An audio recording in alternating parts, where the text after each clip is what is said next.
Еве каде скокаме. Ах, Оливија, Жал ми е. во ред, дојди тука, дојди. Дали знаеш зошто го правиме сево ова за Божик секоја година? Не. Го поставуваме ова за Божик секоја година за да го прославиме раѓањето на Исус. Токму тоа е всушност Божик. Зошто? Затоа што тој беше најважниот подарок што овој свет некогаш го имал. Тој е нашиот спасител.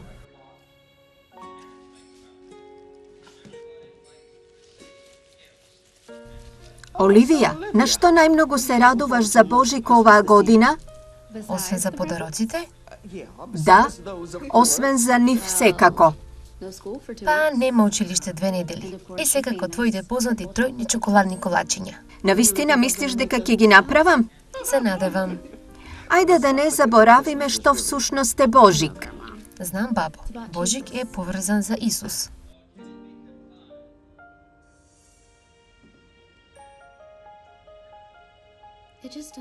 Едноставно, оваа година не изгледа како Божик. Мамо, не без баба. Знам, но ова беше нејзиното омилено годишно време. И една од нејзините омилени работи беше да ја постави сцената на Христовото раѓање со вас. Запомни што секогаш велеше таа. Ова е најважниот период од годината, затоа што го добиваме најголемиот подарок досега.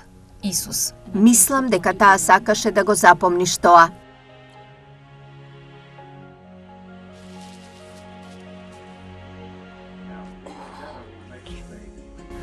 Но што е за ангелот? Добро, ангелот им кажа на мудреците за раѓањето на бебето Исус. Тој беше најдобриот подарок што некогаш сме го добиле. Зошто? Исус е нашиот Господ и Спасител. Поради Него сите наши гревови се простени. Затоа го славиме Неговото раѓање.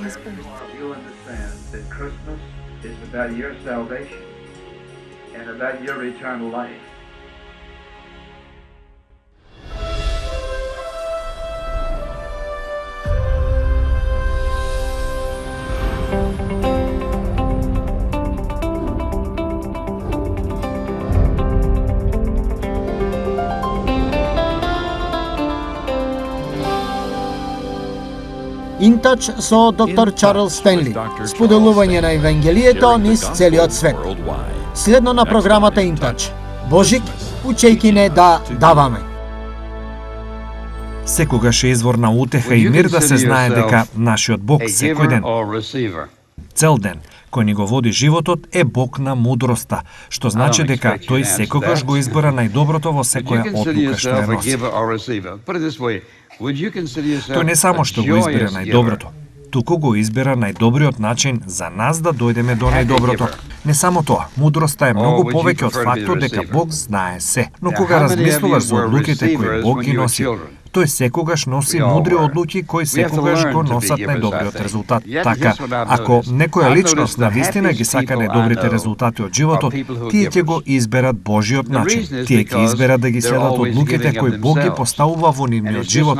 Кога размислувате за тоа, ме потсека на Римјаните 8:28, кога апостол Павле, кој ја потврдува оваа идеја за Божјата мудрост, рекол: знаеме дека Бог содействува се за добро на оние кои го љубат Бог и се повикани според Неговата волја. Зошто? Затоа што тој е сезнаечки Бог кој секогаш го избира најдоброто. Исто така, ако погледнете наоколу и си го погледнете животот, дали не би се согласиле дека кога јас и ти ги следиме Неговата волја, цели и план, секогаш го добиваме најдоброто. Па она за кое сакам да зборувам во оваа порака е за одлуката која Бог ја донесе, за мудроста која се наоѓа во оваа одлука, бидејќи од Битие до Откровение ќе го најдеш следното. Бог како прави одлуки и ја гледате Неговата мудрост во сите настани еден по друг. Ќе видите Божјата мудрост како се појавува и живее во животите. Свртете во Римјаните 11 за момент. Павле беше апостол. Она што го правеше тој е ја проповедаше и објавуваше Божјата мудрост. Во Божјиот план за откуп, тоа беше многу мудро. И така, кога доаѓаме до оваа 11 глава, 33 стих, Тој едноставно ја објавува оваа неверојатна слава кон Бога велејќи од длабочино на богатството, премудроста и Божјото знаење, колку се недостижни неговите судови и неисплатливи неговите патишта. Кога размислувам за Божјата мудрост и мислам колку се недостижни неговите патишта, би сакал да избереме еден од тие настани во историјата. Еден од тие настани кои, веројатно, како и сите други, ни ја покажуваат Божјата мудрост. Гледај колку е мудар Бог во секој дел од тоа. Па што е тоа? Насловот на денешната порака е Божик. Мудрост на Божја. Јас сакам да видиме како Божјата мудрост е јасно, преубаво искажана и опишана во целата сцена на раѓањето на Господ Исус Христос, започнувајќи со времето на случување. Mary, the mother of Jesus Christ, gave two things. Некој вели, па што е толку мудро за времето на случката? Еве што е мудро. Во вечноста, Бог Таткото, Бог Синот и Бог Светиот Дух направиле план. И така настанало созданието. Бог дозволи времето да помине. Иако започнеме со само некои од тие цивилизации како Египет, например, и целата нивна празнина и сите нивни богови кои ги славеле, тоа не било Божјо време. Потоа доаѓаме кај другите генерации и додека се движиме кон нив, би сакал да ги следите со мене, бидејќи сакам да видите нешто во Галатјаните глава 4, во 4 стих. Тој вели: а кога се исполни времето, Бог го испрати својот син, роден од жена, роден под законот, за да ги откупи оние кои беа под законот, за да можеме ние да го примиме откупувањето. Во исполнувањето на времето, ајде да се вратиме назад. Ја имавме египетската цивилизација со сите нивни големи постигнувања. Бог рече: тоа не е правото време. Потоа доаѓаш, например, во времето на асирците и нивната империја, колку и да била голема, тоа не било правото време. Потоа доаѓаш до халдејците и тоа не било право време. Потоа доаѓате до персиците и колку и да биле напредни, тоа не било право време. Потоа доаѓате до времето на грците, неверојатна цивилизација, веројатно допринесувајќи до една цивилизација до колку што е можно од една група луѓе. Тие ни го дале јазикот, грчкиот јазик, и ни дале многу нешто, уметноста и се друго. Но тоа не било правото време. Потоа дошло времето на римјаните. И што се случило? Тие изградиле врз грчката цивилизација. Имале патишта и автопат, например, кои биле безбедни. Патувањето по море било безбедно. Имале комуникација која била толку распространета, што ако некој зборувал грчки, тој можел да биде разберен скоро секаде. И така, кога апостол Павле дошол, се било веќе совршено наместено за него. Тој можел да патува безбедно. Тој можел да зборува на грчки. Тој можел да биде чуен и разбран скоро секаде. Светот бил отворен широко и го имале она кое го нарекувале пакс, односно мирот на Рим. Тие владееле со светот кој тогаш го знаеле. Токму во ова време на римска доминација беше роден Исус Христос. Сушност, тој вели, кога се исполни времето, кога Бог виде дека времето беше точно за тој да ја исполни својата цел и да ја заврши својата задача, тогаш Господ Исус Христос се роди. И така, кога јас и ти ги гледаме мудреците како доаѓаат од исток, звездата и сите настани кои се случуваа, Бог не правеше ништо случајно. Слушајте, толку точно, толку јасно, толку педантно и толку предодредено, како што Бог беше за настанот на раѓањето на неговиот син. Бог исто така се грижи за времето во твојот и мојот живот. Тој се грижи за целите кои ги има поставено во нашите животи. Тој се грижи за нашите достигнувања и исполнување на тие цели. Тој знае колку долг живот имаме и затоа тој работи мудро во твојот и мојот живот секој ден. Односно, тој е оној кој ги има избрано целите и тој е оној кој знае како ние можеме да ги достигнеме тие цели во нашите животи. Така, во животот на Господ Исус Христос, најпрво, неговиот живот не започнал во тој момент. Тој се родил уште пред вечноста. Синот на живиот Бог Исус Христос, роден во одредено време за кое Библијата вели, е исполнето време. Односно, кога Бог припреми се. Сега, ако имавме време, можеме да испитаме преку филозофијата, комуникацијата и сето ова, религијата, например, во времето кога Исус се родил. Многу богови кои тие наводно ги обожавале, но имало чувство на разочарување со нивните богови. И така, Исус Христос дојде на сцената токму во правото време. Не само што е Божјата мудрост очигледна во тоа, но јас мислам дека Божјата мудрост се гледа во објавувањето. Например, ако отидете назад во Лука, глава 2 за момент, ќе се сетите дека ангелот дојде во стих 10. Ангелот пак им рече: не бојте се, зошто еве ви најавувам добра вест, голема радост која ќе биде за сите народи. Тоа не би било така и не би го рекло тоа на некој император, на Цезар, например. И затоа тој вели: зашто денес ви се роди Спасител во Давидовиот град, кој е Христос Господ. И ова ви е знак, ќе најдете младенче повиено како лежи во јасли. Одеднаш со ангелот се најде множество небесно воинство, кое го фалеше Бога, велики: слава на Бога во висините и на земјата мир, во луѓето добра волја. Потоа, видете, а кога ангелите се отидаа од нив во небото, пастирите се зборуваа еден на друг. Тогаш да отидеме до Витлеем и да видиме што се случило таму за кое ни соопшти Господ. Немаше сомнеш во нивните умови за тоа кој беше ангелот. Постоеа луѓе кои ги очекуваа доаѓањето на Месијата. Ова нешто кое Господ ни го откри нам, и брзајки дојдоа и ги најдоа Марија и Јосиф и детенцето како лежи во јаслите. Сега видете го ова. А штом видоа, кажаа се што им беше речено за детенцето.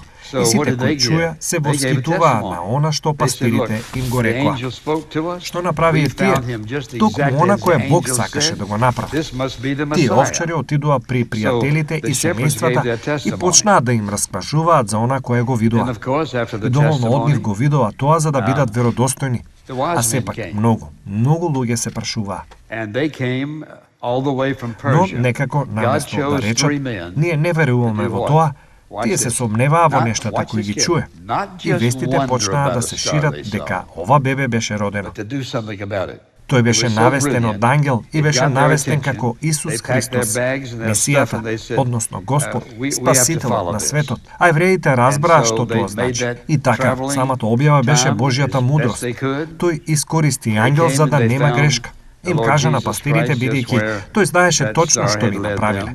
Тој се покажа себе си повторно со најскромните, со овчарите, и тој знаеше дека ќе ги испрати да ја споделат вистината на пораката, дека Спасителот е роден. Никакви грешки, ништо во целата случка за раѓањето на Исус Христос е нешто што само едноставно се случи, но беше многу внимателно, мудро испланирано од семоркниот неверојатен, сезнаечки Бог, кој го планира нашиот живот, и ако ние сме доволно мудри, ќе го следиме тој план. Но интересно е да се забележи дека оваа објава не само што дојде до ангелите и колку неверојатна потврда беше за Божјата мудрост, но начинот на кој Исус Христос беше роден беше исто така дело на неговата мудрост. Затоа би сакал да забележите назад во Лука дека Исус Христос не беше само роден од човек, но Библијата вели дека тој беше роден од девица. Слушнете што се случи во првата глава од Лука. Ке се сетите дека ангелот ја посети Марија. А во 6-тиот месец Бог го испрати ангелот Гавриел во галилејскиот град по име Назарет, при девица свршена за маж по име Јосиф. Потоа, ако одете понатаму, ангелот зборува и потоа словото вели. Стих 32. Тој ќе биде голем и ќе се наречи Син на Севишниот. И Господ Бог ќе му го даде престолот на неговиот татко Давид, и тој ќе царува над Јаковјевиот дом довека, и неговото царство не ќе има крај. Слушнете го ова. А Марија му рече на ангел: како ќе биде тоа кога јас не знам за маж? Ангелот одговори и рече: Светиот Дух ќе дојде на тебе и силата на Севишниот ќе те осени. Затоа светото кое ќе биде родено од тебе ќе се нарече Божји син. Бог во неговата совршена мудрост намерно не го зачна својот син од човек. Најпрво, тој мора да биде целосно безгрешен и целосно совршен за причината, целта за која Бог го испрати, да се роди од девица. Сигурен сум дека многу луѓе во тоа време кои слушнале не поверувале или рекле: како може ова да биде? И јас можам да се сетам на една пригода. Еднаш кога седе во училница, професорот зборуваше за Библијата и за раѓањето од девица рече: не, јас не верувам во тоа. Тој рече: тоа би морало да е чудо. Јас сакав да речам, да. За тоа се работи. Чудото на раѓањето на Исус Христос од девица. Божиот дух го зачна во неа и го донесе на светот Божиот син, бидејќи, знаете, најпрво тоа не беше почеток на неговиот живот. Беше почетокот на неговиот земски живот, но не почеток на неговиот живот, затоа што во Михеј и во Стариот Завет делови зборуваат за него како оној кој од вечност до вечност. Исус Христос немаше почеток. Тој беше алфа и омега. Никогаш нема почеток, никогаш нема да има крај. Најпрекрасното нешто за него е дека е целосно вечен. Тој не започна во утробата на девица Марија. Тој не дојде, на пример, од Јосиф, но Божиот дух го насади во таа жена самиот живот, самата личност на Божиот син. Кога размислувам за Божјата мудрост, исто така размислувам за самото име кое му беше дадено. Сега знаеме дека ангелите му го дадоа името Исус. И така, кога Марија го нарече Исус, например, велиш, па што е толку мудро во тоа? Ајде само да го кажам ова. Најпрво, тоа беше многу често име во тоа време.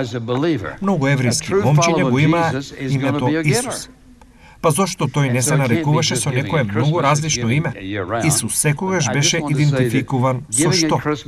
Со понизените. Зошто тој беше крстен? Затоа што беше грешен?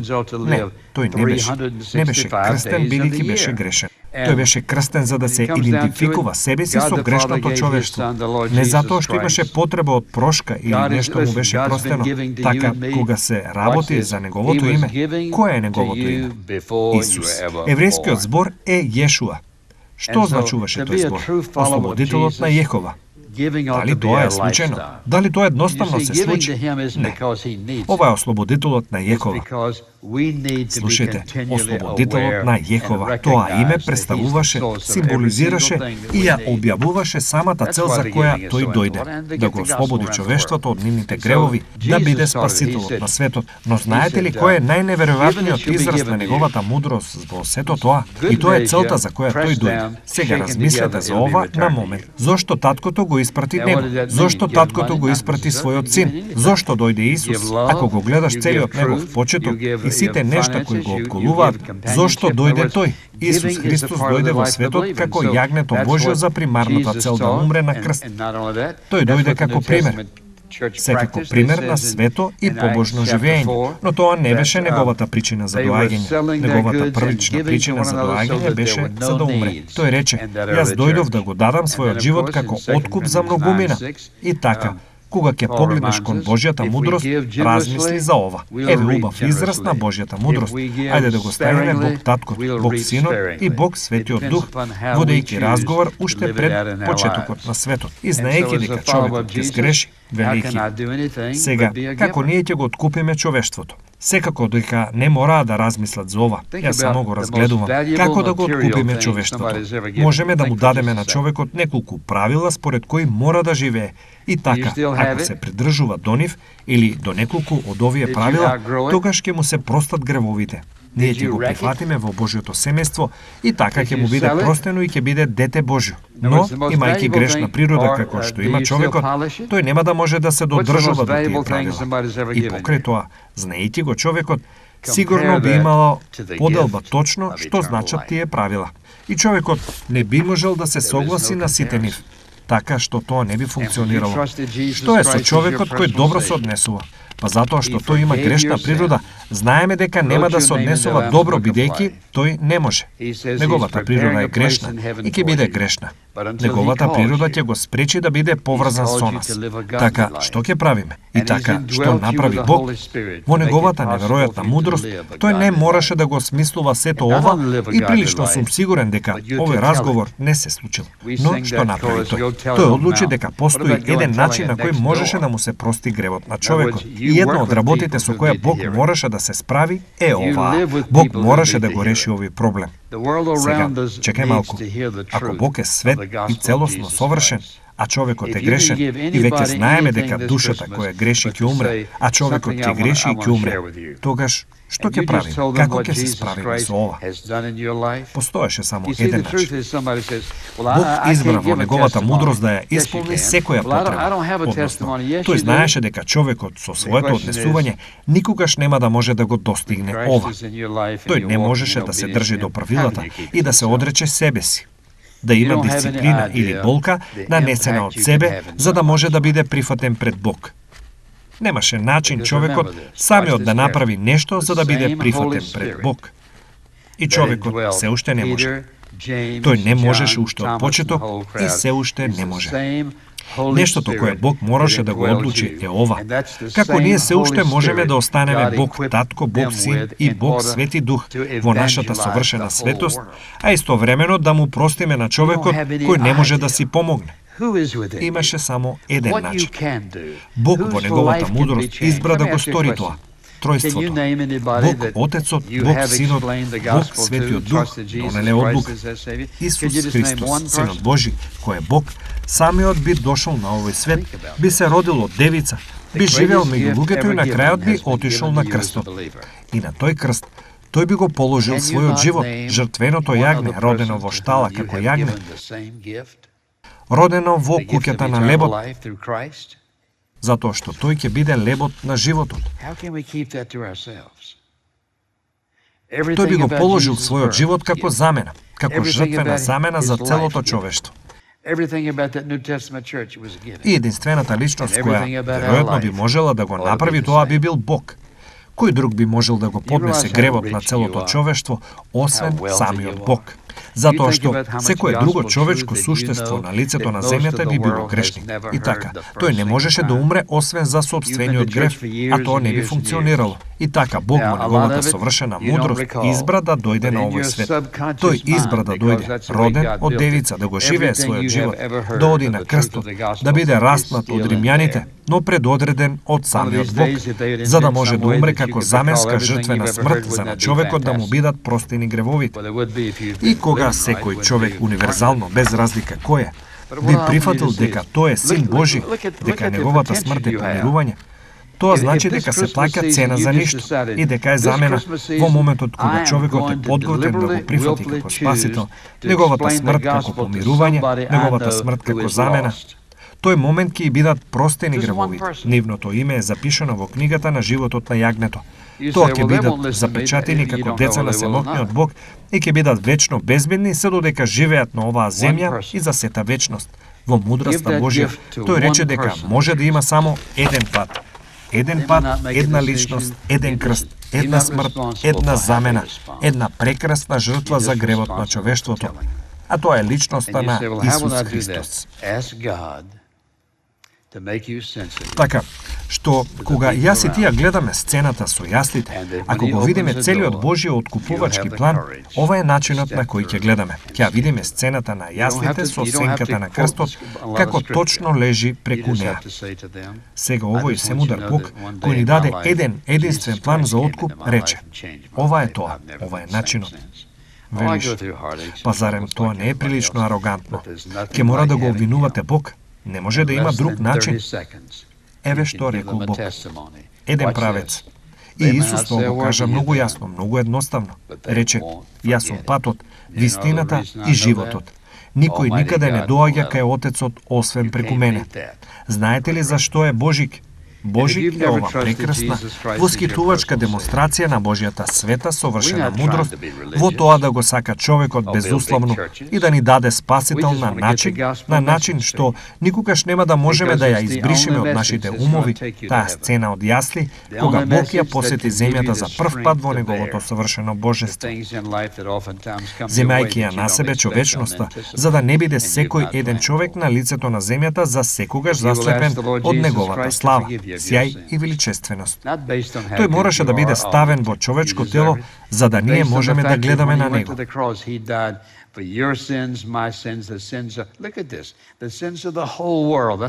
Да ви поставам прашање.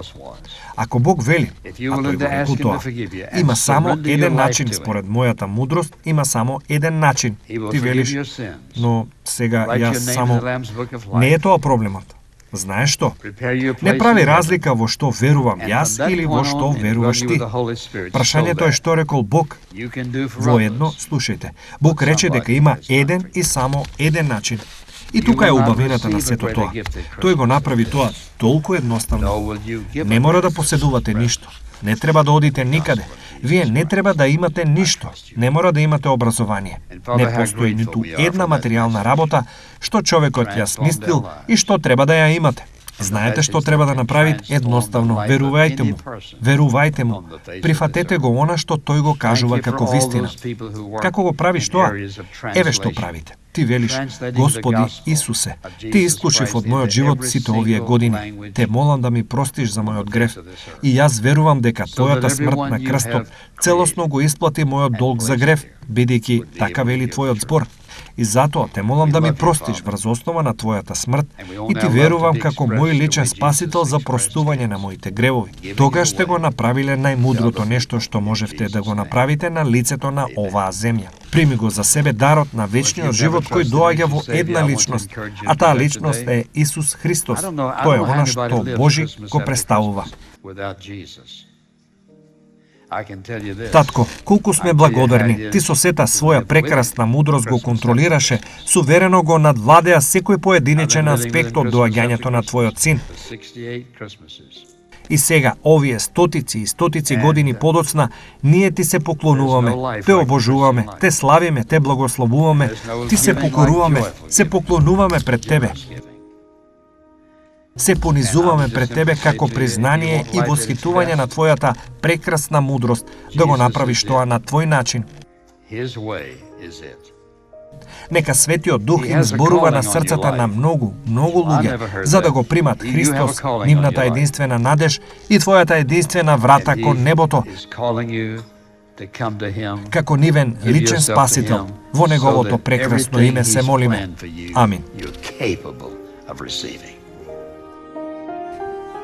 Ако сте биле благословени од денешната програма, ве молам посетете не на веб страната www.intouch.org. InTouch, водејќи ги луѓето низ светот во поголемо заедништво со Исус Христос и зајакнувајќи ја локалната црква.